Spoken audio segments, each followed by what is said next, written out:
شریح ابن حانی رحمہ اللہ سے روایت ہے، وہ بیان کرتے ہیں کہ میں نے ام المؤمنین عائشہ رضی اللہ عنہا سے دریافت کیا کہ جب رسول اللہ صلی اللہ علیہ وسلم گھر تشریف لاتے تو پہلا کام کیا کرتے تھے؟ آپ رضی اللہ عنہ نے فرمایا مسواک کرتے تھے۔ اس حدیث کو مسلم میں روایت کیا ہے۔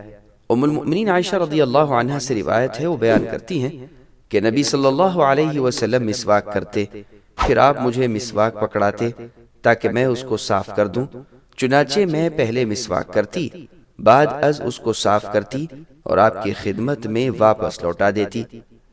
اس حدیث کو ابو داؤد نے روایت کیا ہے۔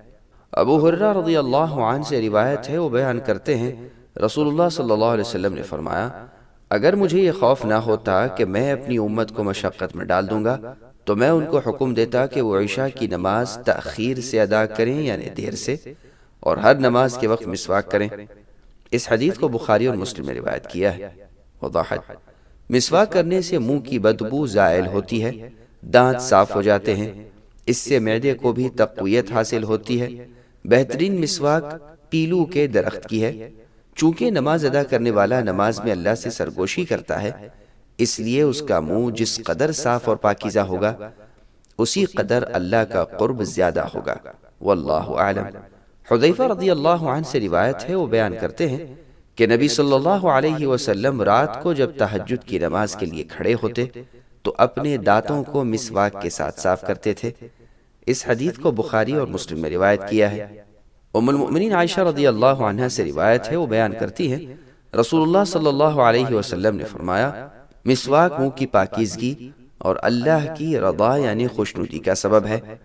اس حدیث کو شافعی، احمد، دارمی اور نسائی نے روایت کیا ہے، اور امام بخاری نے اس حدیث کو صحیح بخاری میں بلا سند تعلیقا ذکر کیا ہے۔ ابو ایوب انصاری رضی اللہ عنہ سے روایت ہے، وہ بیان کرتے ہیں رسول اللہ صلی اللہ علیہ وسلم نے فرمایا 4 چیزیں انبیاء علیہم السلام کے طریقے سے ہیں: حیا کرنا، اور ایک روایت میں حیا کی جگہ ختنے کا ذکر ہے، خوشبو لگانا، مسواک کرنا اور نکاح کرنا۔ اس حدیث کو امام ترمذی نے روایت کیا ہے۔ سبسکرائب کیجئے ہمارے چینل اور دبائیے بیل کا آئیکن تاکہ آپ کو ریگولر نوٹیفیکیشن اپڈیٹس مل سکے۔ واتقین اللہ